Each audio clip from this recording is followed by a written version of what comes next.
All right, before we get started, it's very important that we understand a few of our key terms and techniques that we're going to need to know before we can effectively fit in against any good opponent along the cage wall.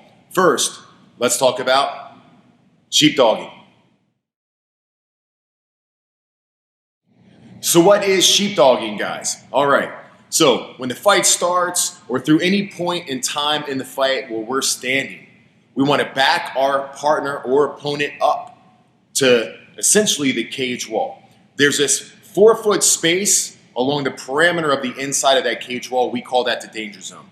So when the fight starts, I can come out, touch gloves, take the center of the cage. I can start to back my opponent up using some jabs, side kicks, overhands, level changes, anything that I want to use as long as it backs them up to that danger zone of the cage. At all times of the fight, we want to be creating an advantage for ourselves. One of the most effective ways to create an advantage while standing is just through sheepdogging. Not even necessarily landing the punches or the kicks or getting that takedown yet. Once we back them up to the danger zone of that cage wall, now we can effectively start to open up with more striking combinations. We can start to throw harder strikes. We can start to look for good fit-ins along that cage wall using our breaking the stance term, which we'll talk about in a moment as well. So effective sheepdogging is a great way to, right off the bat, create an advantageous position for yourself where we can be more efficient through our takedown attempts and through our striking advantages as well. Okay, guys, we're talking about sheepdogging. Here's a great video. We're going to break down some movements offensively and defensively, what you're going to do along that danger zone of the MMA cage. Check this out.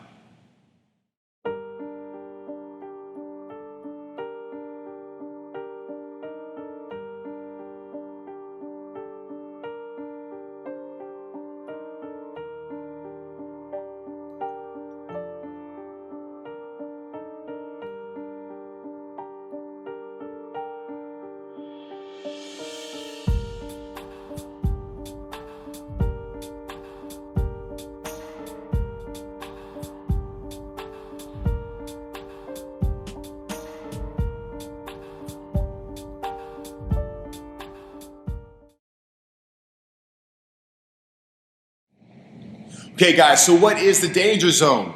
Where is it? All right, let's look at our MMA cage as an octagon, whatever kind of gon it is or circle. There's this 4-foot parameter along the inside of that cage wall. We call that the danger zone. Once we back our opponent up to that danger zone, we can effectively start to land harder strikes, fit in for our shots. That danger zone area is a place we want to put our opponents, but we never want to have our backs along that cage wall in the danger zone. If you find yourself being backed up to that spot, before we even get to the danger zone, it's very important that we circle out or we make a forward move somehow to regain space, take the center of the cage, and begin to sheepdog our opponent into the danger zone. Remember, we want to put them into the danger zone. We do not want to be put into the danger zone.